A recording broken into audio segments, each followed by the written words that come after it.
ओम नमः सिद्धेभ्यः जय श्री ओम नमः सिद्धेभ्यः जय श्री ओम नमः सिद्धेभ्यः। मंगलम भगवान वीरो मंगलम गौतमो गणी मंगलम कुंद कुंदाद्यो जैन धर्मोस्तु मंगलम सर्वमंगल मांगल्यम सर्वकल्याणकारकम प्रधानम सर्वधर्माणां जैनम जयतु शासनम जैनम जयतु शासनम जैनम जयतु शासनम। तो हमारा ये 2 दिन का और बचा हुआ है। पेज नंबर 415 पे हम लोग पढ़ रहे थे। 415 में 40 नंबर का हम पढ़ चुके थे। उद्गल वर्गणाएं विश्व में ठसाठस भरी हुई है, इनसे लोक में सकल दृष्ट पदार्थों का निर्माण हुआ है। 6 द्रव्यों में से प्रत्येक द्रव्य की संख्या ज्यों की त्यों रहती है, वह घटती बढ़ती नहीं है। आयु कर्म के अतिरिक्त शेष 7 कर्मों का बंध प्रति समय होता रहता है। आयु कर्म का बंध निश्चित समय व निश्चित प्रक्रिया के अनुसार होता है, ये सब अपन जानते हैं। फिर अविपाक निर्जरा के साथ नवीन बंध नहीं होता है, ये भी अपन को पता है कि जो अविपाक निर्जरा होती है ना, इसको जरा एक बार देख लीजिए जो नए लोग हैं। Page number 177।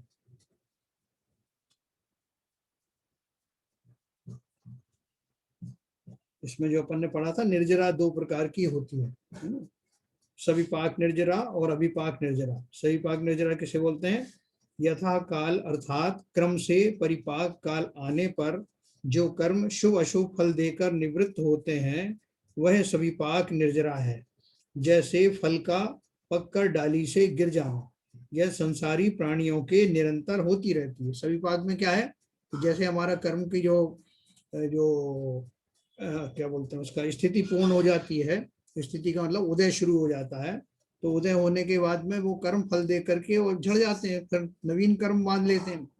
तो इस तरह की जो निर्जरा होती है वो सविपाक निर्जरा होती है, सभी प्राणियों के होती रहती है। पुराने कर्म आकर के फल दे के खिर जाते हैं और नए कर्म फिर बन जाते हैं, तो इसलिए वो कोई ज्यादा लाभकारी नहीं होती।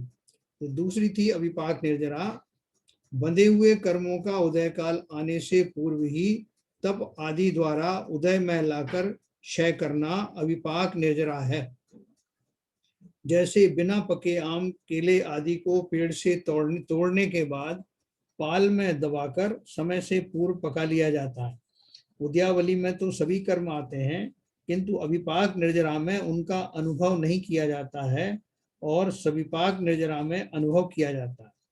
इस प्रकार परिपाक काल आने से पूर्व कर्मों को गला दिया जाता है, यही अविपाक निर्जरा है। अभी उनका जैसे समय नहीं आया उदय काल का, और उससे पहले ही उन्होंने उसको उदीर्ण करके, उसको समय से पहले ही उसको उदय में ला करके या निष्फल हो जाते हैं वो, तो फिर उसके बाद में वो कर्म नहीं बनते। अविपाक निर्जरा सम्यक दृष्टि व्रतधारी तथा मुनिराजों के होती है। मोक्ष मार्ग में यही उपयोगी है, क्योंकि इसके साथ नवीन कर्म बंध नहीं होता है, जबकि सविपाक निर्जरा के साथ नवीन बंध होता रहता है। तो ये हमने पहले भी पढ़ा था। ये 43 नंबर का पॉइंट है। 44 में है, इस पंचम काल में भरत क्षेत्र विजार्द पर्वत के अलावा में सम्यक दृष्टि जीव जन्म नहीं लेते हैं, है ना। देखो ये भी अपन और आगे देखेंगे। पंचम काल में भरत क्षेत्र के विजार्द पर्वत के अलावा में सम्यक दृष्टि जीव जन्म नहीं लेते हैं। तो ये जो भरत क्षेत्र है, भरत क्षेत्र के जस्ट ऊपर में विजार्द पर्वत है ना, वहां का छोड़ करके बाकी सम्यक दृष्टि जीव नीचे आर्यखंड आदि में कर्म भूमि में जन्म नहीं लेते। मतलब जन्म नहीं लेते मतलब पहले से सम्यक दर्शन लेकर के नहीं आते, यहाँ तो प्राप्त कर सकते हैं। फिर 45 नंबर है, सम्यक दृष्टि जीव भवनवासी व्यंतर ज्योतिषी देवों में, नीचे के 6 नरकों में, त्रियंचों में, स्त्री पर्याय में, नपुंसकों में, स्थावरों में, विकलत्रय में, नीच कुल में, हीन अंग वालों में, अल्प आयु वालों में तथा दरिद्रियों में उत्पन्न नहीं होते हैं। देखो कितने सारे उसमें एडजेक्टिव हैं। अगर एक बार किसी ने सम्यक दर्शन प्राप्त कर लिया और सम्यक दर्शन सहित ही उसका मरण अगर हुआ, तो इन उसमें वो उस जो उसका वो नहीं होता, जन्म नहीं होता। वहां का नहीं होता, भवनवासी व्यंतर ज्योतिषी देवों में। ये पेज नंबर 184 पर देखिए विषय दिया है।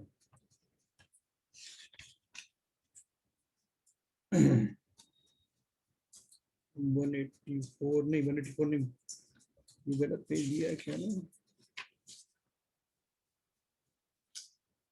हाँ बराबर, 184 पेज पे ये ऊपर दिया है, सम्यक दृष्टि जीवों का जन्म। देव गति व नरक गति का सम्यक दृष्टि जीव कर्म भूमि में मनुष्य में जन्म लेता है। देव गति व नरक गति का सम्यक दृष्टि जीव कर्म भूमि में मनुष्य में जन्म लेता है। मनुष्य व तिर्यंच गति का सम्यक दृष्टि जीव यदि पूर्व भाव में उसने नरक मनुष्य व तिर्यंच आयु नहीं बांधी हो तो मरकर स्वर्ग लोक में उत्पन्न होता है। ठीक है ना, मनुष्य व तिर्यंच गति का सम्यक दृष्टि जीव। जैसे वो थे ना अपना राजा शरणिक, उन्होंने आयु तो सम्यक दर्शन जो प्राप्त किया वो बाद में किया, उसके पहले ही उनकी नरक की आयु बंध गई थी, इसलिए वो भोगना पड़ा। इस पंचम काल में भरत क्षेत्र विजय पर्वत के अलावा में सम्यक दृष्टि जीव जन्म नहीं लेते। जो मनुष्य यहाँ जन्म लेते हैं वे पूर्व जन्म के व्रत संयम रहित मिथ्या दृष्टि होते हैं। मतलब हम लोगों ने यहाँ जन्म लिया ना, तो पहले हम कैसे थे, पूर्व जन्म में व्रत संयम से रहित मिथ्या दृष्टि थे, इसलिए पंचम काल में जन्म लिया। यहाँ जन्म लेने पर विरले भाग्यशाली जीवों को ही काल लब्धि आदि प्राप्त हो जाने पर सम्यक प्राप्त हो सकता है ना, ये हमारे चांसेस हैं। सम्यक दृष्टि जीव अवृत्ति होते हुए भी भवनवासी व्यंतर ज्योतिषी देवों में, नीचे के 6 नरकों में, तिर्यंचों में, स्त्री पर्याय में, नपुंसकों में, स्थावरों में, विकलत्रय में, नीच कुल में, हीन अंग वालों में, अल्पायु वालों में तथा दरिद्रियों में उत्पन्न नहीं होते, है ना। देखो सम्यक दृष्टि जीव, अगर सम्यक दर्शन आपको हो गया है और फिर आपका अगर जो है मरण होता है तो आप कौन कौन से उसमें नहीं जाए होंगे पैदा, भवनवासी नहीं बनेंगे, व्यंतर नहीं बनेंगे, ज्योतिषी देव नहीं बनेंगे, क्योंकि ये सब जन्म से मिथ्या दृष्टि होते हैं। ज्योतिषी देवों में, नीचे के 6 नरकों में, तिर्यंचों में, स्त्री पर्याय में, नपुंसकों में, स्थावरों में, विकलत्रय में, नीच कुलों में, हीन अंग वालों में, अल्पायु वालों में तथा दरिद्रियों में उत्पन्न नहीं होते हैं, है ना। सम्यक दर्शन प्राप्ति होने के बाद सम्यक दर्शन के साथ में मरने वाले जो जीव हैं वो इन खोटी गतियों में नहीं जाते।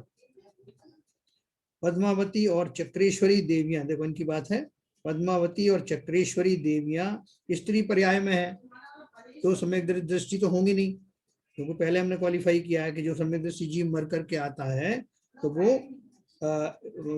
इन स्त्री आदि में उत्पन्न नहीं होता। और पद्मावती और चक्रेश्वरी स्त्री देवियां हैं, इसलिए उसमें वो मिथ्या दृष्टि ही रहती जन्म के समय। और भवन वासिनी भी है, पद्मावती और चक्रेश्वर देवियों में 2 चीज हो गई, स्त्री पर्याय और भवन वासिनी है। और भवनवासी और स्त्रियां ये दोनों ही सम्यक दृष्टि नहीं होते हैं जन्म से। और क्षेत्रपाल व्यंतर देव है, व्यंतर देव भी जो है वो मिथ्या दृष्टि होते हैं जन्म से, अतः ये भी जन्म के समय सम्यक दृष्टि नहीं होते हैं। तो अपन जो पूजन करते हैं, मैं स्पेशली इसलिए आपको पढ़ के सुनाया कि पद्मावती आदि जो देवियां हैं जिनकी पूजन करते हैं वो बेसिकली तो बाय डिफॉल्ट जो है वो मिथ्या दृष्टि ही होते हैं। उनमें से कुछ जीव जो है सम्यक दर्शन प्राप्त कर सकते हैं बाद में। अच्छा, इसके बाद में है 45 नंबर 46 नंबर, सम्यक दर्शन और सम्यक ज्ञान साथ साथ होते हैं। सम्यक दर्शन होते ही साधक का ज्ञान सम्यक ज्ञान हो जाता है।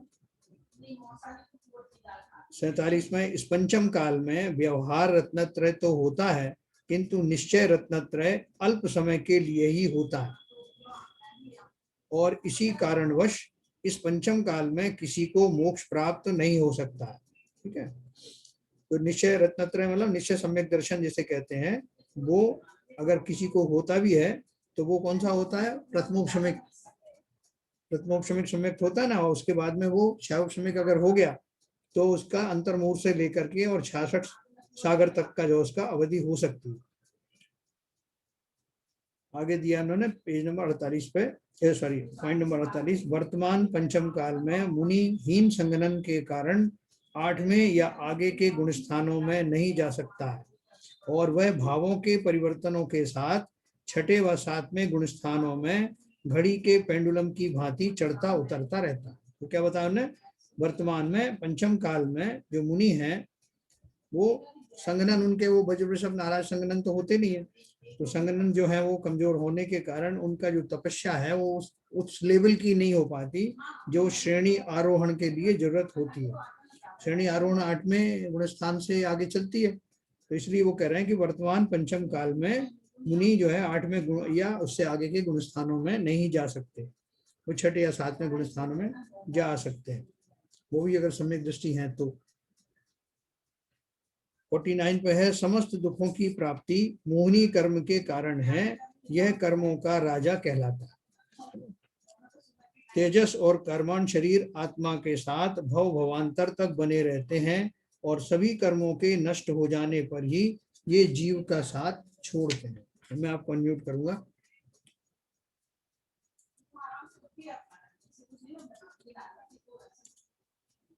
हाँ साहब। जैन साहब, ये एक प्रश्न है मेरा।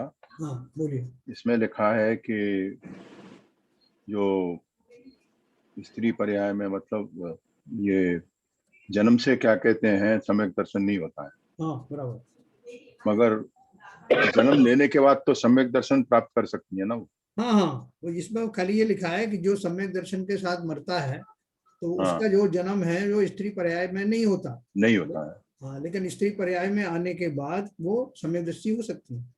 अच्छा, दूसरा ये है हाँ कि इसमें लिखा हुआ है इस पंचम काल में व्यवहार रत्नत्रय तो होता है। हाँ तो व्यवहार रत्नत्रय का मतलब, रत्नत्रय का मतलब है सम्यक सम्यक दर्शन, सम्यक ज्ञान, सम्यक चारित्र, हाँ हाँ, ये तीनों ही आते हैं ना कि तीनों केवल ही आते सम्यक हैं, दर्शन, तीनों तीनों ही ही आते आएंगे ना, हैं। हाँ तीनों आना चाहिए इसमें। देखो इसमें जो 203 पेज पर है। हाँ वो तो नहीं, नहीं केवल इतना ही क्लैरिफिकेशन लेना था मेरे को। हाँ अच्छा, दूसरा ये 48 नंबर में आपने लिखा है है, ये पंचम काल में मुनि हीन संगनन के कारण 8वें या इस गुण या आगे के गुण स्थानों में नहीं जा सकता है। हाँ तो इसका मतलब जो अभी अपने जितने मुनि है जैसे आचार्य श्री हैं, हाँ तो वो मतलब ये 7वें गुण स्थान में ही होंगे। हाँ, 7 और 6वें के बीच में घूमते रहते हैं। 7वें 6वें में ही रहेंगे, हाँ उससे ऊपर बिल्कुल, नहीं जाएंगे। नहीं जाएंगे। 8वें में जाने के बाद तो फिर वो उनको सीढ़ी मिल जाएगी। हाँ, मोक्ष की सीढ़ी खुल जाती है। तो अभी पंचम काल में ये संभव नहीं है। संभव नहीं है। ठीक है सर, मेरा हो गया। अब आप। जैन साहब, ये जो है क्षेत्रपाल और पद्मावती दोनों जो है मतलब सम्यक दृष्टि बताते हैं जीव, इसी किताब में लिखा कि वो मिथ्या दृष्टि है।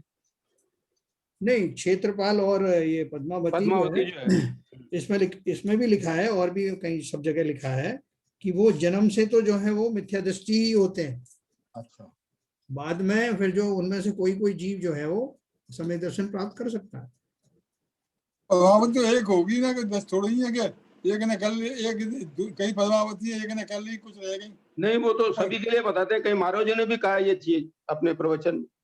नहीं जैन साहब, ये हाँ प्रश्न ये उठता है हाँ कि ये जो चक्रेश्वरी और पद्मावती देवी हैं, ये तो बात सही है कि चूंकि स्त्री पर्याय में वो सम्यक दर्शी पैदा नहीं हुए, मगर उन्होंने अपने जीवन में हाँ सम्यक दर्शन प्राप्त किया कि नहीं किया। हाँ, ये बात मेन चीज है ना। अब ये है? देखो मेन इनका चीज यही है, ये बता, ये स्पष्ट होना चाहिए कि क्या ये मिथ्या दृष्टि ही नहीं जब तक हाँ पद्मावती और चक्रेश्वरी जो रही, हाँ, ये क्यों पद्मावती चक्रेश्वरी तो उस भव में हुई होगी, एक भव में, उस भव में जो है वो क्या मिथ्या दृष्टि रही या कि सम्यक दृष्टि या होगी। उन्होंने सम्यक दर्शन प्राप्त किया, यही मेरा प्रश्न है। हाँ देखो सही कह रहे हो, ये इसमें जो है हमारी ना प्रश्न। एक्चुअल प्रॉब्लम मैं बताऊं कहाँ आती है। देखो इन्होंने तो लास्ट में 184 पे पेज पे लिखा ना, जी पद्मावती और चक्रेश्वरी देवियां स्त्री पर्याय में हैं और भवन वासिनी भी हैं और क्षेत्रपाल व्यंतर देव हैं, अतः ये भी जन्म के समय सम्यक दृष्टि नहीं होते हैं। हाँ जन्म तो नहीं होते है ना, इसका मतलब क्या है कि जैसे हम में से बहुत सारे जीव हैं, हम पंचम काल में उत्पन्न हुए हैं, हम में से कोई भी जन्म के समय में सम्यक दृष्टि नहीं रहा, जी, लेकिन हम सम्यक दर्शन को प्राप्त कर सकते हैं इवन पंचम काल में भी। ठीक है ना, नहीं वो तो ठीक है। मगर ये भवनवासी जीव जो हैं, हाँ जन्म से भले ही सम्यक दृष्टि न पैदा हुए वहां, हाँ हाँ मगर क्या वो सम्यक दर्शन प्राप्त कर सकते हैं? कर सकते हैं। तो यही प्रश्न बाबूजी और मेरा है हाँ कि वो पद्मावती देवी जी के जन्म काल के जितनी जीवन इसमें रहा पद्मावती के नाम से, हाँ क्या वो सम्यक दर्शन प्राप्त हो अभी मिला चुका था नहीं। कि नहीं हो चुका? नहीं हुआ है कि नहीं ये तो नहीं कह सकते, लेकिन किया जा सकता है, पहली बात। दूसरी बात क्या है, प्रॉब्लम कहाँ नहीं है? नहीं, ये सवाल इसलिए उठ रहा है हाँ जो पदमचंद जी ने उठाया हाँ कि कुछ लोग कहते हैं कि पद्मावती जी सम्यक दृष्टि थी, तो या तो दो ही नहीं, विकल्प ज्ञानमती है। माता जी तो हर प्रवचन में यही बोलती है कि ये सम्यक दृष्टि जीव है। हाँ नहीं, वही मैं कह रहा हूँ पद्मचंद जी, देखो वो बोलती हैं तो या तो मतलब जन्म से तो वो सम्यक दृष्टि पैदा हुई नहीं है क्योंकि वो तीसरी पर्याय में है। हाँ तो ये जो बोलती हैं वो किस बेसिस पे बोलती हैं कि वो सम्यक दृष्टि थी? देखो दो बात है। बाद में प्राप्त किया हो उन्होंने। नहीं नहीं, नहीं वो वही तो। देखो क्या है कि ये जो पद्मावती कोई एक पर्टिकुलर स्त्री की बात नहीं है, जो पर्टिकुलर देवी की बात नहीं है, उस ये एक पोस्ट है, जैसे चक्रेश्वरी एक पोस्ट है, मतलब वो देवी रही है, उसमें उस भूमिका में रही है। पद्मावती आदि जो है वो भवनवासिनी देव बहुत सारी होती हैं देवियां, लेकिन उनमें से सम्यक दृष्टि कौन हुई है नहीं हुई है ये तो इसमें क्लियर नहीं है। लेकिन मैं आपको बताऊं, लोगों को नहीं तो कंफ्यूजन। इसका मतलब क्या कई पद्मावती थी? मतलब ये पद्मावती के पोस्ट पर कई हाँ, स्त्रियां रही हैं। धर्मेंद्र और पद्मावती होते हैं ना, तो हाँ, धर्मेंद्र धर्मेंद्र पद्मावती तो एक ही आत्मा का पर्याय का स्वरूप है ना। हाँ एक मिनट, धर्मेंद्र कौन होते हैं?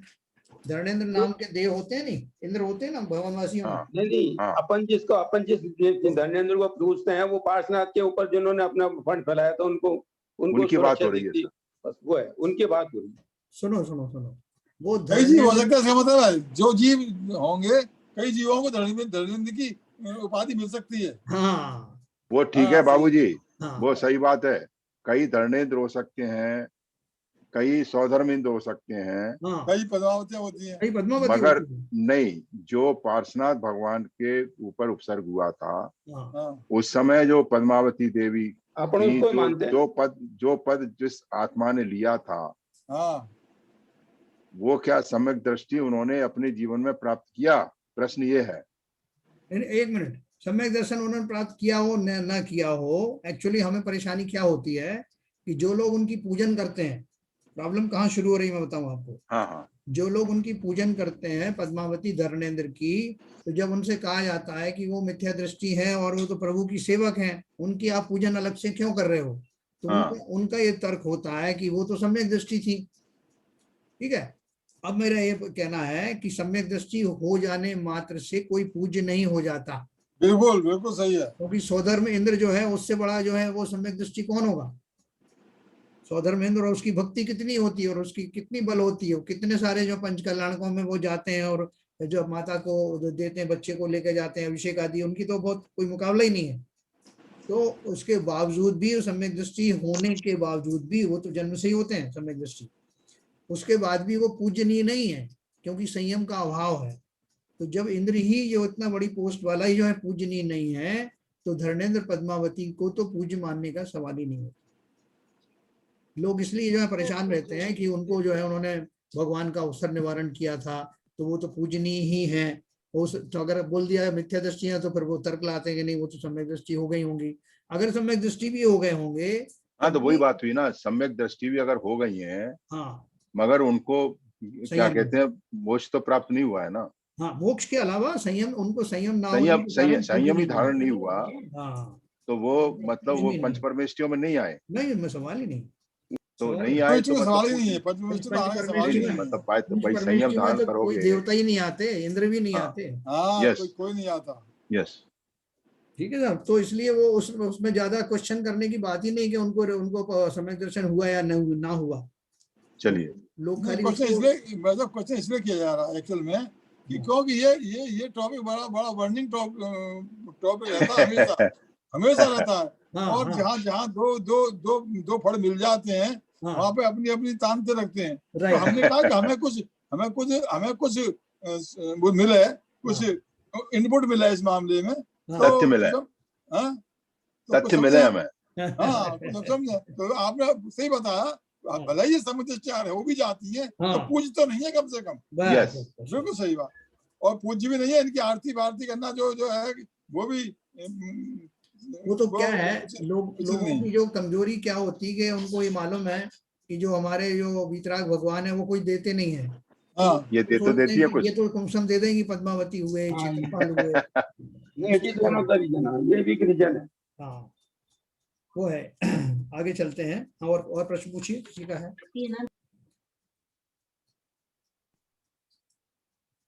और किसी का प्रश्न है कुछ? आज लोग बहुत कम आए, आज कुछ विशेष बात है क्या? 13 लोग ही हैं। सैटरडे है सर। नहीं ऐसे तो कई सैटरडे निकले। 16 थे, 3 कम हो गए। चलिए तो आगे चलें, और सब तो क्लियर है। ललित जी आपका कोई प्रश्न नहीं आया अभी? हाँ नहीं ठीक है। वो एक्चुअली पद्मावती जी का जो आपने पूछा वो मैं पूछने वाला था। चलो जरा ठीक है। जोर से बोलिए सर ललित जी। पद्मावती जी का जो आपने पूछा ना वो मैं भी पूछने वाला था, तो आपने पूछ लिया तो इसलिए मेरा डाउट क्लियर हो गया। चलिए तो ये हो गया हमारा 50 तक जो है। ये तेजस और कर्मण शरीर सीविजन साहब पता है ना आपको, तेजस और कर्मण शरीर आत्मा के साथ भव हाँ तक बिल्कुल, वो बने तो पहले रहते पढ़ हैं चुके हैं। और सभी कर्मों के नष्ट हो जाने सीधा पर पढ़ चुके हैं। उसका साथ छोड़ते हैं। ठीक है ना, क्योंकि औदारिक शरीर में ही बने रहते हैं। औदारिक शरीर लास्ट में ही छूटता है 13वें गुण स्थान के बाद में, 14वें गुण स्थान के बाद में।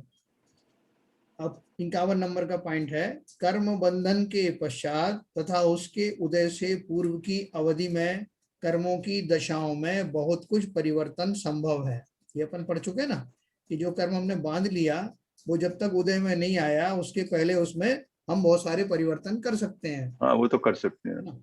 नरकों में घोर अंधकार रहता है और नारकी अंधेरे में उल्लू की भांति देखते हैं। देव जब भी मनुष्य लोक में आते हैं तो उनका मूल शरीर नहीं आता है और उनका वैक्रियक शरीर ही आता है।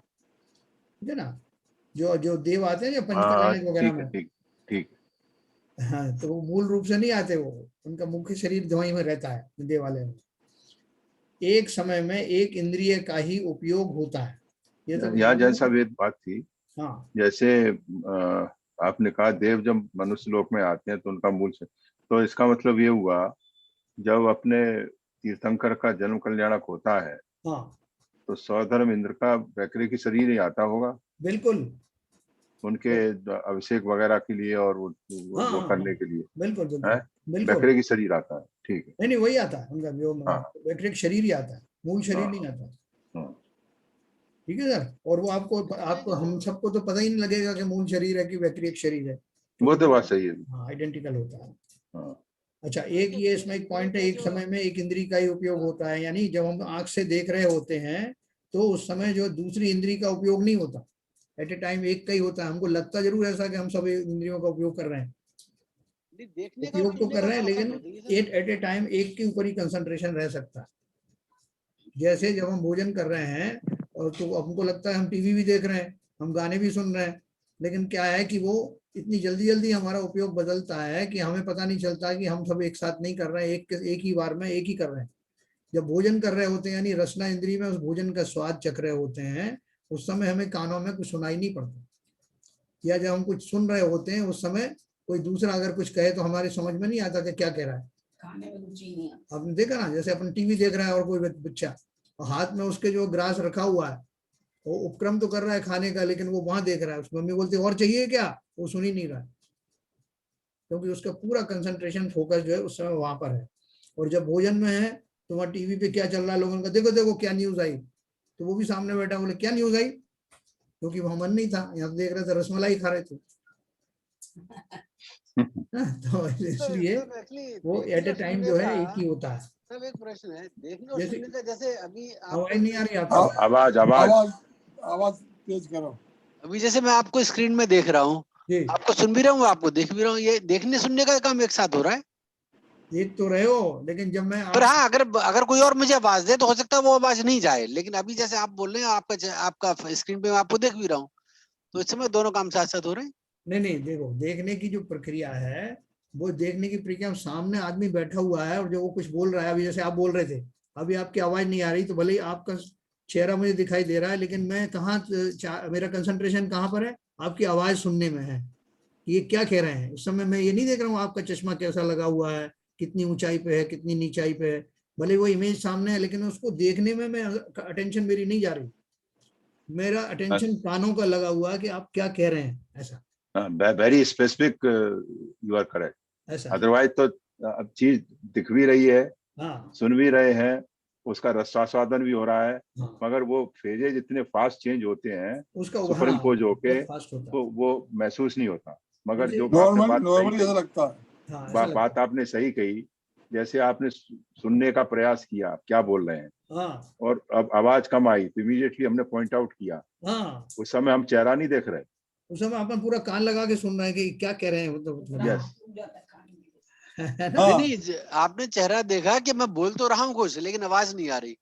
नहीं नहीं हाँ नहीं वो चेहरा, आवाज नहीं, चेहरा चेहरे इसलिए से नहीं बात उसमें थी चेहरा साहब, नहीं देख रहे थे, कान में आवाज नहीं आ रही थी, फॉर्मेलिटी थी वो, एक तो चेहरे फॉर्मेलिटी होती से है नहीं और एक मालूम देखना पड़ना कि आप होता बोल है। रहे हैं बोल नहीं रहे हैं।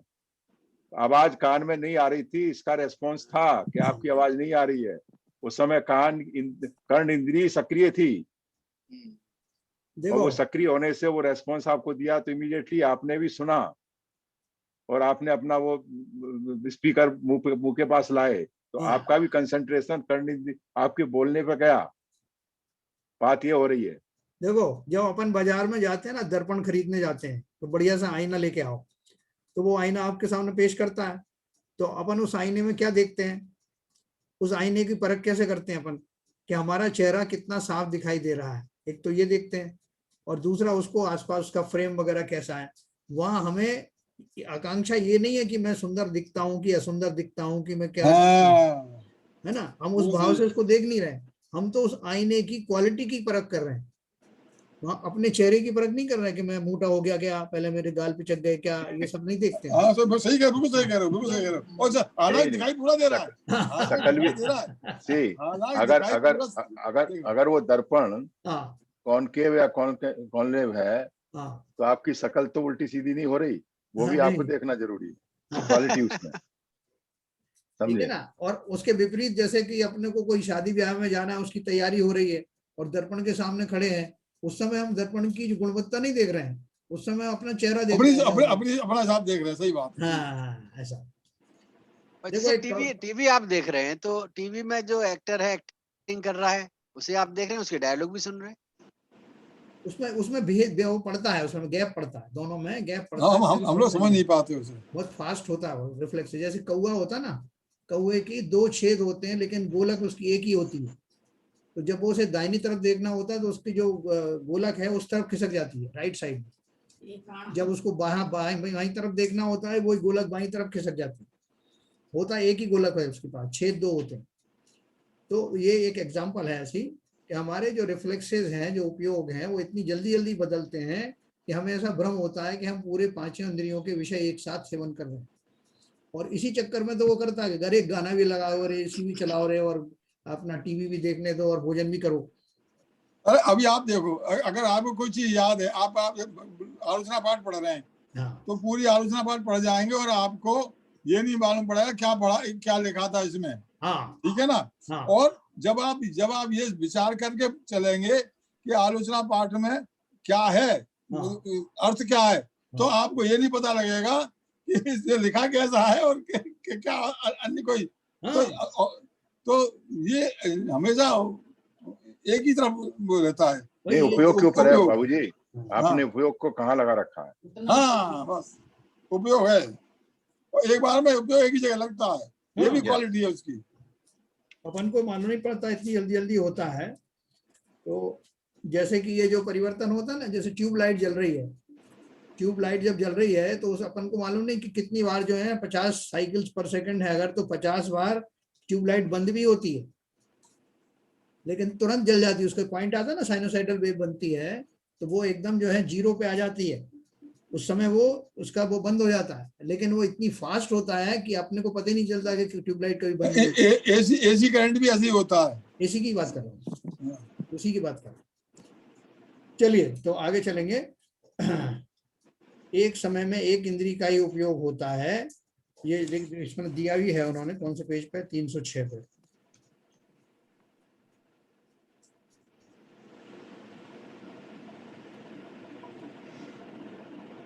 हाँ देखो, जिससे इंद्रिय संसारी जीवों 306 पेज निकालना जरा, उसमें देखो अच्छे से दिया है।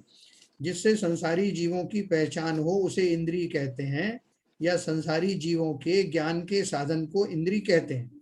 शरीरधारी जीवों के ज्ञान के साधन रूप 5 इंद्रियां होती हैं जो अपने निश्चित विषय को ही जान पाती हैं। एक इंद्रिय दूसरी इंद्रिय के विषय को नहीं जान पाती हैं। ये इंद्रियां मात्र पुद्गल के ज्ञान में ही सहायक होती हैं, आत्मा के ज्ञान में नहीं। एक समय में एक ही इंद्रिय का उपयोग होता है, अधिक का नहीं। लेकिन जब आत्मा मन से जानती है तो 5 में से किसी भी इंद्रिय का उपयोग नहीं होता। नहीं होता। ठीक है ना। देखो, एक इंद्रिय दूसरे इंद्रिय के काम नहीं करती। अपन तो बहुत लोगों का काम कर देते हैं, भैया उन्होंने कहा कि तुम आ जा रहे हो तो ये काम कर देना। तो हमारे को अगर हम नाक से कहें कि जो है मेरी आंख में कुछ हो गया है तो तुम ही देख लेना, तो नाक मना कर देती है कि मेरा काम नहीं। तो देखिए 307 पेज पे, सॉरी 55 नंबर पे, विग्रह गति में भावेंद्रिय होती हैं, द्रव्येंद्रिय नहीं होती हैं, है ना। विग्रह गति में जो है ना, क्योंकि अभी उसका जो शरीर जो है पूरा बना नहीं है, आकार खाली मात्र है। जब तक उसने जन्म नहीं लिया तब तक उसके द्रव्येंद्रिय नहीं होती। मगर उसके विग्रह गति में ये तो जाता है ना, तेजस और कर्मांड शरीर। हाँ वो जाता है, बिल्कुल वो जाता है। केवली के द्रव्य मन होता है, भाव मन नहीं होता। तो केवली ये होते हैं, कर्मांड शरीर और जो तेजस शरीर है वो द्रव्य में नहीं आता। नहीं वो नहीं आता। तेजस शरीर में कहाँ अंग उपांग कहाँ होते हैं? औदारिक शरीर में ही होते हैं या वैक्रियक शरीर में होते हैं। अब देखो केवली नहीं, जो कर्मांड शरीर जिन बरगणाओं से बनता है जी, तो वो द्रव्य नहीं बन पाता क्या? किस कैटेगरी में? कर्मांड शरीर तो कर्मों का पिंड है ना। हाँ, और तेजस शरीर एनर्जी का पिंड है। उसमें पुद्गल है ये लोग, उसमें अंग पुद्गल है भाई साहब, है पुद्गल है ये। पुद्गल है तो द्रव्य हो जाएगा ना सर। नहीं पुद्गल तो सारे ही हैं। पुद्गल तो सारे ही हैं। औदारिक शरीर में और वैक्रियक शरीर में ही अंगोपांग बनते हैं ना। तो द्रव्य तो भाई ये शिवजन साहब का प्रश्न है कि द्रव्य है कि नहीं, ये पूछ रहे हैं। पुद्गल द्रव्य है? नहीं द्रव्य की बात नहीं कर रहे हैं। अपन पढ़ रहे हैं 55 नंबर पे, विग्रह गति में भावेंद्रिय होती हैं, द्रव्येंद्रिय नहीं होती। द्रव्येंद्रिय माने फिजिकल इंद्रिय है, नाक कान आंख आदि। Okay okay. विग्रह गति में नहीं होती, सिंपल बात है। फिर अगला वाला ये तो नाक कान आंख तो केवल औदारिक शरीर में होती है भाई। हाँ औदारिक और वैक्रियक में। औदारिक और वैक्रियक, औदारिक शरीर तो रहता ही नहीं है उसका, वो तो ही रह जाता है। हाँ औदारिक और नाक कान आंख कहाँ से जाएंगे उसमें? वैक्रियक में भी बाबूजी, औदारिक और वैक्रियक दोनों में इंद्रियां होती है ना फिजिकली। तो भाई ये वैक्रियक शरीर में थोड़ी जाता है, वो तो औदारिक जो शरीर है, जब विग्रह गति में औदारिक शरीर जाता है उसमें कर्मांड और तेज ही जाता है। मेरी बात सुनो, बात हाँ, ये आप क्या कह रहे हैं? विग्रह गति में जब जीव जाता है, दूसरा जन्म लेने के लिए जा रहा है, वो दूसरा जन्म लेने जा रहा है ना। बात ये चल रही है कि जब वो ट्रांजिट पीरियड में होता है, यहाँ से उसकी आयु पूरी हो गई और अगली पर्याय में पहुंचा नहीं। जी हाँ, बीच की अवस्था में उस जीव के तेजस और कर्मांड शरीर ही होते हैं। तेजस और कर्मांड शरीर होते हैं। हाँ। वैक्रिय शरीर तो नहीं होता ना वैक्रियक होता है ना औदारिक होता है। यस, यही मैं कह रहा हूँ। वैक्रिय की भी नहीं होता, औदारिक की भी नहीं होता, इसलिए इंद्रियों का होना असंभव है। ये मैं कह रहा था। फिर अगला है, केवली के द्रव्य मन होता है, भाव मन नहीं होता। इसका अर्थ क्या हुआ भाई शिवजन साहब? क्या? केवली के द्रव्य मन होता है, भाव मन नहीं होता। तो उल्टा प्रश्न पूछ लिया आपने। ये तो उल्टा प्रश्न, ये तो मैं पूछने वाला था। द्रव्य मन होता हमारा शरीर तो है, और भाव मन है, भाव की जो भाव जो है वो समाप्त हो चुके हैं। वो जो योग जो है सब समाप्त हो रहे हैं। नहीं वो थोड़ा भी सेटिंग गड़बड़ है, ऊपर का आ नहीं रहा। इसीलिए द्रव्य मन नहीं होता भाई साहब। वो द्रव्य मन होता है, केवल भाव मन नहीं होता। द्रव्य मन तो शरीर में होता है ना। देखो कहाँ है उनकी अभी। इसका मतलब क्या है कि जो केवली का जो इंद्रियों से, अब वो इंद्रियां उनके लगी तो है, शरीर तो है उनके पास। हाँ, कहा तो है। और वो मन भी जो है उनका जो है वो फिट है। कौन सा मन? जो द्रव्य मन है, फिजिकल मन, जो हृदय स्थान पर अष्ट पंखुड़ी वाला जो कमल है, उसके आकार का जो द्रव्य मन है, वो फिजिकल, वो तो अवेलेबल है, लेकिन उससे काम नहीं लिया जा रहा है। हाँ, भाव मन नहीं, भाव नहीं उसमें। ना किसी इंद्री से काम लिया जा रहा है ना। वो सारी इंद्रियां मगर लगी है ना अभी, तो मगर वो रिडंडेंट है, उनसे वो काम अब नहीं लिया जा रहा। डायरेक्ट सीधा आत्मा से ही सारा व्यापार चल रहा है। समझ गया मैं। मतलब जो आपके पास हृदय के पास जो अष्टकमल है, हाँ वो शून्य हो जाता है, मतलब हाँ, उससे कोई काम नहीं लेते हैं, तो रिडंडेंट हो केवल जाता है, रिडंडेंट रिडंडेंट हो जाता है। जब जब जब क्या कहते हैं कि जब तीर्थंकर मतलब जब मोक्ष को जाएंगे, तब वो सारा शरीर से वो सारे चीज अपने आप खत्म हो जाएंगे। हाँ, सही रहेगा ही नहीं। हाँ, शरीर रहेगा नहीं, वही तो शरीर कह रहा हूँ। रहेगा ही सब नहीं। जब तक शरीर रहेगा तब तक द्रव्य मन रहेगा, जब तक शरीर समाप्त हो जाएगा द्रव्य मन समाप्त हो जाएगा। ये बस सिद्धांत है। वो लगे हुए हैं खाली, ना कान नाक आंख सब लगे हुए हैं, मगर उनसे कुछ उपयोग उनको नहीं है, वो सारे। ठीक है सर, तो आगे चलते हैं। एक समय में एक कषाय का ही उदय होता है। पेज नंबर 314 निकालें। आवाज सुनो तो। हाँ देखो, सबसे ऊपर लिखा है, किंचित अर्थात अल्प कषाय को नो कषाय कहते हैं। इसके 9 भेद हैं, ये पढ़ दिया। एक समय में एक कषाय का ही उदय होता है ना।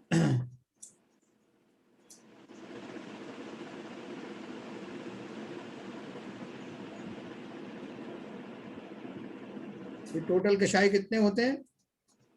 25 भेद है ना। 16 भेद हैं। 16 इंटू प्लस 9, ये जो है 9 कषाय हैं।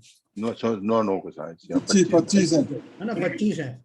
तो ये बोल रहे हैं एक समय में एक कषाय का ही उदय होता है। इसमें लोग कहेंगे साहब ये तो हमें जमा नहीं बात, जब हमें मान कषाय भी होती है और क्रोध भी होता है और मायाचारी भी चलती है और लोभ भी रहता है, ये तो सब एक साथ रहता है ना। तो नहीं, एक के बाद एक आते हैं साहब। हाँ, जिस एक समय एक एक कसाय दूसरे कसाय का निमित्त बन के वो जब जब प्रदर्शन होगा, वो एक ही कसाय का होगा। बहुत बढ़िया, बहुत बढ़िया, यही बात है। तो वो यही कहना चाहते हैं, भले ही हमारे तो भरे पड़े हैं, मान कषाय गलित हो जाए तो क्रोध आ जाता है ना। हमारा कोई जो है जो मायाचारी पकड़ी जाती है तो क्रोध आ जाता है। तो लेकिन प्रदर्शन जैसा आपने सही कहा कि जब वो प्रकट प्रकट कौन सा होता है, वो एक ही कषाय प्रकट होती है। उदय में केवल एक ही आता है। हाँ, तो एक समय में एक कषाय का उदय होता है। फिर धर्म ध्यान सम्यक दृष्टि के ही होता है। अपन ने ये पढ़े थे ना, आर्त ध्यान, रौद्र ध्यान, धर्म ध्यान और शुक्ल ध्यान। उसमें से जो धर्म ध्यान और शुक्ल ध्यान है वो किसके होता है? सम्यक दृष्टि के ही होता है। तो हमको कौन सा ज्ञान ध्यान होता है अभी? आर्त ध्यान, रौद्र ध्यान। आर्त और रौद्र दोनों होते हैं ना। हाँ। तो ये तो कुछ बात जमी नहीं। तो हम धर्म ध्यान कर सकते हैं नहीं कर सकते? नहीं, ऐसे शुभ ध्यान होता है ना। है? आपने तो शुभ टैग लगा दिया है ना उसका, शुभ समय दर्शन का। शुभ ध्यान। हमारे तो रोध नहीं होगा, मतलब अपने ध्यान वो वही कहलाएगा अपना ध्यान। देखो सबसे बढ़िया बात क्या है कि ये जो लिखा है उन्होंने, मुख्य रूप से ऐसा लिखा है। देखो 334 पेज पर दिया हुआ है, रौद्र ध्यान वगैरह, धर्म ध्यान लिखा है। तो धर्म ध्यान किसे कहते हैं? जब परिभाषा पढ़ेंगे तो हमको ऐसा लगेगा ही नहीं कि हमको धर्म ध्यान नहीं होता। क्या लिखा है इसमें 334 पेज पे? पंच परमेष्टि की भक्ति, शास्त्र स्वाध्याय, तत्व चिंतवन, रत्नत्रय, संयम आदि में मन को लगाना धर्म ध्यान है। आगे की लाइन अगर अपन नहीं पढ़े, यह सम्यक दृष्टि के होता है तो हमको पढ़ेंगे क्यों नहीं नहीं? पढ़ेंगे क्यों नहीं? नहीं, जब तक हम उस लाइन पे टू ना आए, अंडरस्टैंड। हाँ, उस लाइन पर ना आए, तब तक हमको लगता है कि ये सब चीज तो हम भी कर रहे हैं ना। पंच परमेष्टि की भक्ति, शास्त्र स्वाध्याय, तत्व चिंतन, है ना, संयम में मन लगाना, ये भी हम सब कर रहे हैं। तो हमको धर्म ध्यान क्यों नहीं बताया? उसका कारण यह है कि जो सम्यक दृष्टि होता है, उनको ये जो क्रियाएं जो विवेक पूर्वक करता है, वही क्रियाएं हम उतने विवेक से नहीं करते, लेकिन सम्यक दर्शन हम भी प्राप्त कर सकते हैं। एक तो बात ये हुई। दूसरी बात यह है, मैंने आपको बताया था कि मिथ्या दृष्टियों की भी बहुत सारी किस्में होती हैं, बहुत सारी वेराइटीज होती हैं, बहुत सारी मंजिलें होती हैं। उनमें से जरूरी नहीं कि हम भी उतने निकृष्ट जाति के हों, एकदम मिथ्या दृष्टि, घोर मिथ्या दृष्टि। तो हो सकता है कि हम सम्यक दर्शन प्राप्त करने के लिए सम्यक सन्मुख हों, तो इसलिए धर्म ध्यान होने में फिर देर नहीं है। अभी हम जो क्रियाएं कर रहे हैं, जो धर्म ध्यान के नाम पे कर रहे हैं, वो कम से कम अशुभ से तो हमको बचा ही रही है, हम अशुभ में तो नहीं जा रहे हैं। और कालांतर में जैसे ही हमें हमारी श्रद्धा सम्यक होगी, हमारी वो सारी जो ध्यान है वो धर्म ध्यान में कन्वर्ट हो जाएगी। इनफैक्ट जैन साहब, इसके आगे जो चारों दिए है ना, जी। आज्ञा विचय, अपाय विचय, विपाक विचय, संस्थान विचय, हाँ, इन चारों का तो चिंतन कर ही सकता है ना इंसान। कर ही सकते हैं हम, वो करते ही हैं। तो वो मतलब ये है, वही तो मैंने कहा था हाँ कि वो शुभ ध्यान मतलब अपना ध्यान है जो इन चारों में शुभ शुभ में ही लगा रहे हैं ना, जिससे अशुभ तो नहीं होगा। हाँ हाँ बिल्कुल। तो वही मैंने बोला कि हम जो मिथ्या दृष्टि जीव हैं, हम जिनको सम्यक दर्शन नहीं हुआ है, वो शुभ अपना जो ध्यान लगा रहे हैं शुभ में लगा रहे हैं। शुभ में लगाए, बिल्कुल लगाए। और जब सम्यक दर्शन हो जाएगा तब वो शुभ हमारा धर्म ध्यान में बदल जाएगा। देखो, हमारा जो है, जो शुभ क्रियाओं में जो लोग लगे हुए हैं, शुभ भावों में जो लगे हुए हैं, उनका रौद्र ध्यान और जो आर्त ध्यान है वो बहुत बेयर मिनिमम होता है। वो तो उससे तो बचेंगे ही। हाँ, और बेयर उससे तो मिनिमम, बचेंगे, उससे उससे बचेंगे। बचेंगे। हाँ, मगर ये ध्यान करने से जब सम्यक दर्शन प्राप्त होगा तो ये शुभ भाव शुभ ध्यान धर्म ध्यान में कन्वर्ट हो जाएंगे। हो जाएगा, बिल्कुल सही है। क्योंकि वो हमारे जो संस्कार पड़ गए ना, वो संस्कार हाँ, वो हम करते रहेंगे और वो किसी दिन भी वो सम्यक हो सकते हैं। यस। ठीक है।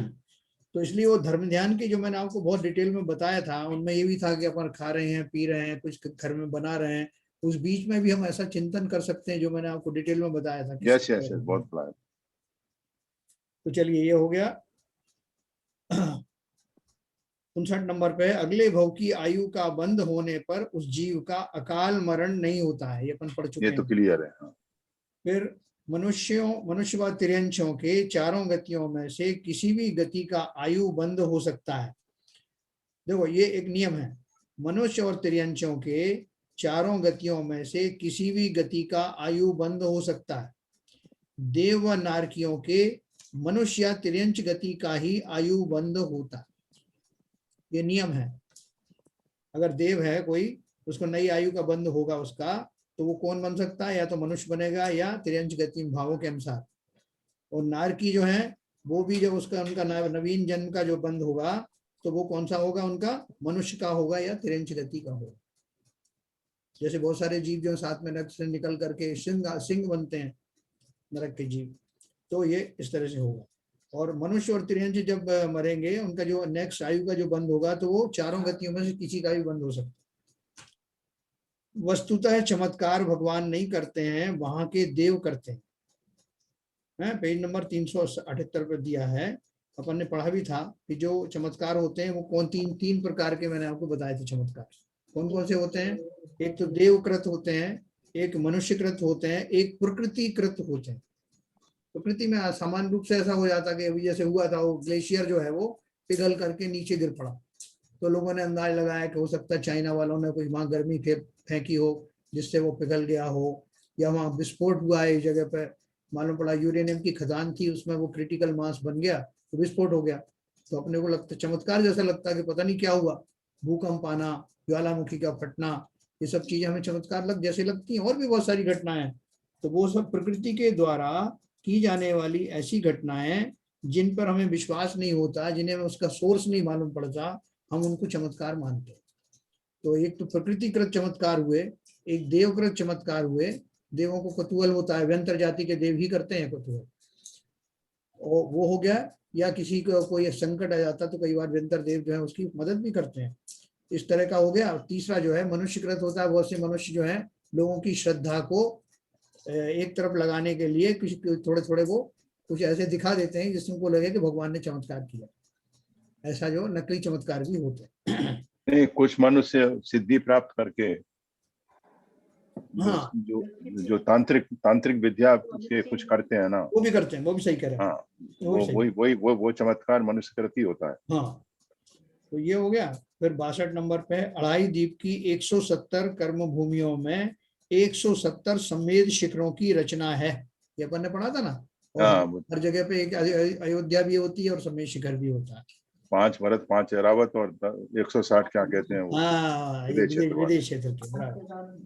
63 पॉइंट है, एक पल्लियोपम में वर्षों की संख्या 47 अंक प्रमाण होती है। अपन ने पढ़ा था ना गणित में। उसमें तो बहुत डिस्कशन हुआ था।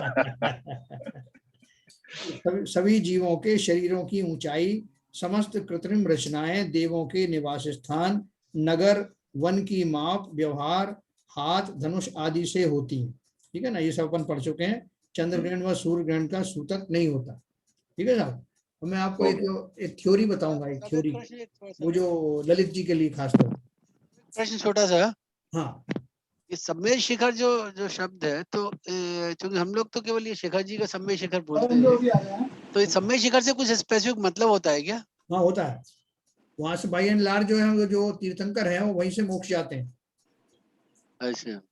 अगर जो है जो कोई हुंडा और सर्पणी काल नहीं हो, जैसे अभी हुआ है हमारे यहाँ, उसके बाद सभी सम्मेद शिखर से नहीं गए, 20 तीर्थंकर ही गए हैं।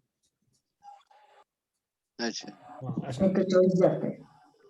तो वहां से सब मोक्ष जाते हैं, और अयोध्या नाम की नगरी से ही में उनका जन्म होता है। ये जनरल रूल है। ठीक है। अब देखो ललित जी, कल अपन भी बात कर रहे थे ना, थ्योरीज की बात कर रहे थे। ठीक है। तो वो थ्योरी कैसे बनती है उसके बारे में आपको एक एग्जांपल देता हूँ। क्योंकि क्या है कि संसार में जो कुछ भी घटित हो रहा है, वो तो घटित हो रहा है, उसे किसी ने ना तो बनाया, ना कोई उसे रोक सकता है। खाली हम क्या करते हैं, हम उसको समझने की कोशिश करते हैं कि ये कैसे घटित हो रहा है, और उसमें अलग अलग आदमी अलग अलग अपनी थ्योरी लगाता है। अगर उस पर फिट हो जाता है तो वो समझता है कि इसी थ्योरी पे चल रहा है। दूसरा आदमी दूसरी थ्योरी लगाता है और उससे भी वो सिद्ध होता है कि ऐसा भी सही है। तो बहुत सारी थ्योरी चलने लगती है, जैसे अलग अलग धर्म चल रहा है। वो एक कॉकरोच थ्योरी आपको बताई थी ना। हाँ। बहुत सारे लोगों ने नहीं सुनी, इसलिए मैं सुना रहा हूँ फिर से, और उसको नए तरीके से सुना रहा हूँ। कि वो एक प्रोफेसर साहब थे, उन्होंने एक कॉकरोच, एक साइंटिस्ट था। पंकज, ये कौन है भाई? सॉरी माओजी है, माओजी। क्या हुआ माओजी? म्यूट कर दिया उनने। अच्छा, ओके। हाँ, तो वो कॉकरोच की थ्योरी में आपको बता रहा था कि वो एक वैज्ञानिक थे या प्रोफेसर थे। उन्होंने एक कॉकरोच को चलाया थोड़ी दूर, फिर उन्होंने उसका एक पैर तोड़ दिया और उससे बोला चलो। तो वो 3 टांगों पे चला। थोड़ी दूर पे जाके उन्होंने उसकी दूसरी टांग भी तोड़ दी, फिर कहा चलो, तो फिर चला। उसके बाद उन्होंने उनकी तीसरी टांग भी तोड़ दी, तब भी वो थोड़ा थोड़ा चला, और चौथी टांग तोड़ दी तो उसने बिल्कुल चलना बंद कर दिया। उन वैज्ञानिक ने एक थ्योरी बनाई कि यह सिद्ध होता है कि जब कॉकरोच के चारों पैर तोड़ दिए जाते हैं तो वो बहरा हो जाता है। वो कमांड नहीं सुनता फिर कि जब मैं कह रहा था इतनी देर से चलो तो वो चल रहा था, लेकिन अब मैं उनसे कह रहा हूँ बार बार कि चलो तो वो नहीं चल रहा है। तो इसका अर्थ ये हुआ कि चारों पैर तोड़ने के बाद कॉकरोच क्या हो जाता है, लंगड़ा नहीं बल्कि बहरा हो जाता है। तो उन्होंने एक ये थ्योरी दी। अब वो थ्योरी उनके हिसाब से सही है, क्योंकि वो नहीं चल रहा ना, तो वो कहेंगे देखो मैं कह रहा हूँ आपसे, वो अब बहरा हो गया। तो अब दूसरे ने जो है एक और थ्योरी दी। उसने बोला कि साहब ऐसा है कि ये भी तो हो सकता है कि वो जो है अंधा हो गया हो। बोले अंधा हो गया मतलब क्या?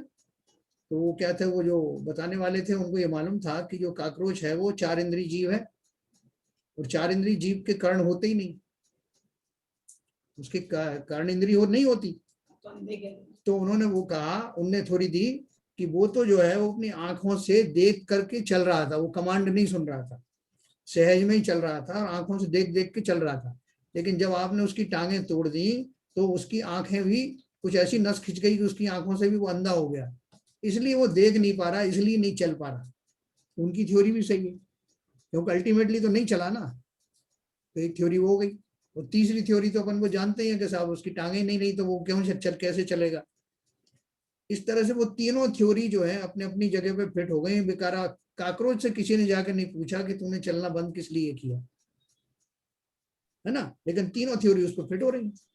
इसी तरह से संसार में जितनी थ्योरीज हैं वो थ्योरी तब तक चलती रहेंगी जब तक उनसे किसी तरह का जो है और जैसा हो रहा है उससे विपरीत घटित ना हो, क्रॉस क्वेश्चनिंग ना हो। हाँ, जैसे अभी अपन बोल रहे हैं कि एक सूर्य जो है और एक चंद्रमा मानते थे पहले, जब उन्होंने देखा कि इससे बहुत सारी भ्रांतियां हो रही हैं, सब गणित गड़बड़ा रहा है, तो उन्होंने 2 मान लिए। तो ऐसे जो साइंस में है वो जब तक वो जो उनकी एक थ्योरी चलती रहती है तब तक वो दूसरी थ्योरी पर काम भी नहीं करते, और सब लोग उसी थ्योरी को मानते हैं। उन्होंने बोल दिया कि वो ऑर्बिट में घूमते रहते हैं और पृथ्वी भी घूम रही है और कील पे घूम रही है। अब किसी ने देखा तो है नहीं, लेकिन वो थ्योरी जो है उस पर भी चरितार्थ हो रही है, इसलिए वो उसको चलता रहता है। अभी जैसे बोलते हैं कि न्यूटन ने देखा कि जो सेब जो है, सेब या जो भी चीज ऊपर से गिरती है वो क्यों गिरती है, कि पृथ्वी में एक मैग्नेटिज्म है, गुरुत्वाकर्षण है, गुरुत्वाकर्षण है, ग्रेविटेशन है। और ग्रेविटेशन में वो बोलते हैं कि जैसे कि बहुत बड़ा मैग्नेट हो और मैग्नेट की वजह से वो चीजें आकर्षित होती हैं, तो ये थ्योरी चल रही है। अभी जो है मैंने एक थ्योरी दूसरी निकाली है कि वो क्या है, पूरी पृथ्वी के ऊपर में एक बहुत बड़ा दैत्य बैठा हुआ है, राक्षस। जो भी चीज ऊपर से गिरती है वो नीचे उसको खींच लेता है, ठीक है, और ये सब में लागू होता है, वो किसी चीज को छोड़ता नहीं है, और जितनी जोर से खींचता है उतना ही उसका वजन भार कहलाता है, वेट कहलाता है।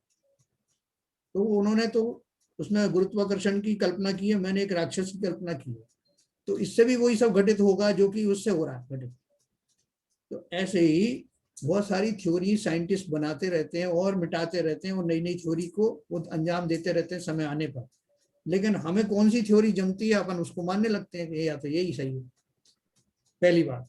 दूसरी बात, आइंस्टीन का भी तो एनर्जी का लॉ है। हाँ, उसको अभी किसी ने कंट्राडिक्ट नहीं किया। हाँ, जिस दिन कंट्राडिक्शन हो जाएगा दूसरी थ्योरी हो जाएगी। ट्रायल एंड एरर का जो तो वो तो सिद्धांत उनका वो है, अप्रूव सिद्धांत है। ट्रायल एंड एरर का वो कोशिश करते हैं, फिर उसको बदलते हैं, फिर कोशिश करते हैं, फिर बदलते हैं, फिर गलतियां आती हैं, फिर बदलते हैं। तो ये जो ट्रायल एंड एरर है ये तो उनका अप्रूव सिद्धांत है साइंस का। अभी देखो एक मैंने एक और चीज बताई थी कि जैसे हवा जब चलती है तो जो पतली पतली जो चादर वगैरह है वो उड़ जाती हैं, रुई उड़ जाती है, लेकिन लोहे के बड़े बड़े पिंड जो है वो नहीं उड़ते। तो अब इसमें दो थ्योरी हो सकती है, दो, कि क्या उस लोहे को उड़ाने की ताकत हवा में नहीं थी, या उस लोहे में ही ऐसी ताकत नहीं थी कि वो उड़ सके हवा से। दो चीज हो सकती है ना, हवा में ताकत थी या नहीं थी, या उस वस्तु में वैसी योग्यता थी या नहीं थी। तो दोनों थ्योरी चलेंगी उसके ऊपर। कोई बोलेगा साहब हवा में इतनी ताकत नहीं थी कि वो उस लोहे के टुकड़े को उड़ा लेती, लेकिन वायु को तो उड़ा लिया उसने। तो हम दूसरी थ्योरी देते हैं कि क्योंकि वायु में ऐसी योग्यता नहीं थी कि वो रुई में ऐसी योग्यता थी कि वो वायु में उड़ सकती थी, लोहे में ऐसी योग्यता नहीं थी कि वो वायु में उड़ सके। तो ये दोनों थ्योरी चलेंगी। तो इसमें कहाँ व्यवधान कब आएगा, जब कोई कहेगा कि साहब बहुत बड़ा लोहे का पिंड भी जो है हवा में उड़ गया, तब दूसरी थ्योरी आएगी कि हवा का जो प्रकोप कितना था, इंटेंसिटी कितनी थी, वेलोसिटी कितनी थी, उस पर भी ये निर्भर करेगा। नहीं, आपका ये जो एरोप्लेन उड़ता है, हाँ, अब वो तो मेटल का ही होता है ना। हाँ, तो वो उसको उसमें उड़ने की योग्यता पैदा की जाती है, इसलिए वो उड़ता है वहां। हाँ, नहीं वो तो है ही। मैं तो एक एग्जांपल दिया। ऐसे तो जो शिप होता है, पानी का जो शिप होता है, वही है। एक सुई की नीडल तो जो है उसमें जो है डूब जाती है, लेकिन जहाज इतना बड़ा नहीं डूबता। वही वो नेक्स्ट में आर्किमिडीज सिद्धांत है वो तो। हाँ, तो एनीवे, तो इस तरह से जो दूसरी एक और बात हमारे शास्त्रों में आएगी जो अपन आगे पढ़ेंगे, कि जो हमने जितनी उनकी थ्योरी मानी है सर्वज्ञ की, जीव के बारे में, कर्म के बारे में, पुद्गल के बारे में, जब वो सारी चीजें मानी हैं, तो जिन सर्वज्ञ देव ने प्रयोजनभूत पदार्थों के बारे में सत्य बोला है ऐसा हम मानते हैं, तो अप्रयोजनभूत चीजें कि पहाड़ कहाँ हैं, कहाँ पर कैसी रचना हुई है, वो सब हमारे लिए कोई काम का नहीं है, अप्रयोजनभूत ही है। तो उनके बारे में वो गलत क्यों बोलने वाले? जो प्रयोजनभूत चीजों में उन्होंने सत्य बोला है, जिन्हें हम मानते हैं सब, तो अप्रयोजन भूत में जैसे कल ललित जी कह रहे थे ना, हमें ये विश्वास नहीं होता कि ये थ्योरी जो है कि चंद्रमा यहाँ है, सूर्य यहाँ है और पृथ्वी नहीं घूमती है, ये हम क्यों माने, बाकी चीज मान रहे हैं। तो इसलिए वो शास्त्रों में लिखा है कि हम उन सर्वज्ञ की को ये मान रहे हैं कि उन्होंने जितनी भी प्रयोजनभूत बातें करी हैं वो सब सत्य हैं। तो जो सत्य बोल रहे हैं प्रयोजनभूत चीजों में, वो अप्रयोजनभूत चीजों में असत्य क्यों बोले, ये एक उसमें शास्त्रों में आता है। ये तो श्रद्धान का विषय है सर, श्रद्धान का विषय। तो कल अपन जो है इसमें लास्ट वाला जो है ये पढ़ेंगे, चिंतन योग्य बिंदु। 1 2 3 4 5 6 7 ये पता नहीं कितना टाइम लगेगा। कल एक दिन में हो जाएगा इसका। अरे चिंतन योग्य है साहब, ये है चिंतन योग्य है। नहीं तो ठीक है बाबूजी, 2 दिन लग जाएंगे, क्या दिक्कत है, चिंतन कोई ही तो बात करना है। कोई हाँ बात वही दिखाओ, नहीं भाई मैं कह रहा हूँ हाँ कि चिंतन योग्य है, इतनी जल्दी नहीं कहोगे। हाँ नहीं नहीं, चिंतन ही तो करना है, कौन सा हमारी ट्रेन पकड़नी है परसों। वही मैं भी कह रहा हूँ, जो आप हाँ। कह रहे हो वही मैं कह रहा हूँ। ऐसे जैन साहब कह रहे हैं ना 2 दिन में हो जाएगा, मैं कि टाइम बाउंडिंग नहीं है, चिंतन योग्य है, पता नहीं कब तक चलेंगे चिंतन। नहीं नहीं बिल्कुल, वो बहुत अच्छे से समझेंगे अपन कल के बाबूजी conclusion कितनी में। देर विवेचन करते हैं, आधा घंटा उसमें चला जाएगा तो एक दिन तो पूरा चला गया उसमें। हाँ बिल्कुल बिल्कुल नहीं, बहुत अच्छे से समझेंगे अपन हाँ। चिंतन में। तो बहुत अच्छा है आज का सब्जेक्ट जो है, सबको ये लगा कि हमारा पहले से पढ़ा हुआ है, ये इसका अचीवमेंट है कि मतलब हम बिल्कुल भूले नहीं जो भी हमने पढ़ा। आपने इतने घोट घोट के पिलाया है सत्तू। हाँ आपने केवल बताया नहीं है, पिलाया है, जो सीजन से कह रहे हैं ना, और इतने दिनों से पिला रहे हो लगातार। घोट घोट के पिला रहे हो हाँ। तो इतना जल्दी पीछा थोड़ी छूटे। ये जो बाद में समराइज वाला जो सिस्टम था, ये भी अच्छा रहा एक्चुअली, जिससे कि नहीं, बहुत बढ़िया, बहुत जरूरी था। एक्चुअली हाँ रिफ्रेश हो गया और कई चीज वापस हम लोगों को आपने बताई जी नहीं, अभी उसमें काफी हमारा पॉइंट अपना निकले। असेसमेंट भी सेल्फ जितने असेसमेंट हो गया, है सेल्फ असेसमेंट हो गया कि कितना हमने ग्रास्प किया है। ना एक्चुअली मैं दूसरी तरह से रखना चाहूंगा। हाँ एसके जैन साहब ने गुरु की तरह शिक्षा दी और इस विवेचन से उन्होंने टेस्ट लिया है, बजाय फॉर्मल टेस्ट लेने के, पेपर देने के। मैं एक बात और कहूंगा भाई साहब, कि ये जो आपने जो सीखा है जैन धर्म जानिए में, जितनी भी बातें हैं, आगे जितनी भी शास्त्र चलेंगे, जितनी भी बातें होंगी, इनसे बाहर नहीं होंगी। हाँ यही नहीं, बातें बार बार आएंगी। बिल्कुल सही। नहीं, वो तो है ही, ये तो मूल मंत्र बताया उन्होंने। इससे और शास्त्र चलेंगे तो ऐसा नहीं कि इससे कोई अलग बात बताने लगे, अलग थोड़ी बताने लगे, अलग सिद्धांत बनाने लगे। ये मूल सिद्धांत हमने जान लिए। अब जितने भी द्रव्यान योग, कर्णान योग, जितने भी जो जितने भी योग है उन सब में यही चीजें बार बार। बाबूजी बिल्कुल सही। ये वो स्थिति है, एक किसान अपने गेहूं की वानगी लेके आया है, उसको आपने देखा है, परखा है, उसको अप्रूव किया है, अब असली माल देखेंगे आके जब। हाँ अब असली माल देखेंगे, सही बात है। चलिए साहब, तो सबको बहुत अच्छा लगा, बहुत बढ़िया। समाप्त करते हैं जिनवाणी स्तुति।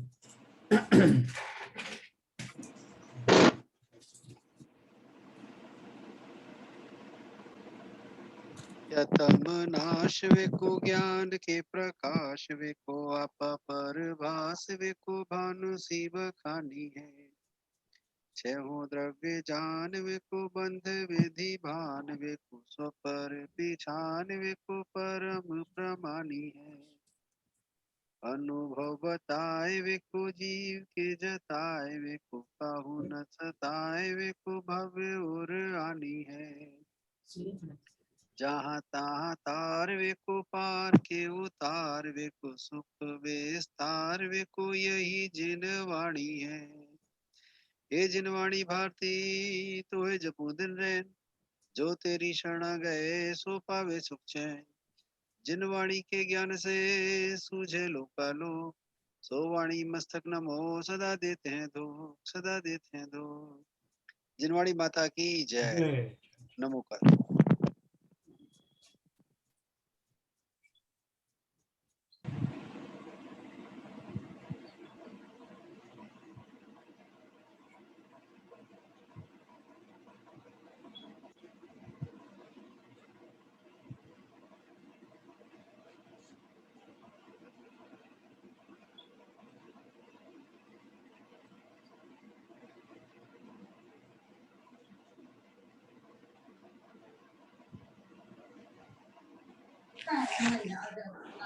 सभी को जय जिनेन्द्र। जय जिनेन्द्र। सभी को जय जिनेन्द्र। जय जिनेन्द्र, जय जिनेन्द्र, सभी को जय जिनेन्द्र। जय जिनेन्द्र, जय जिनेन्द्र।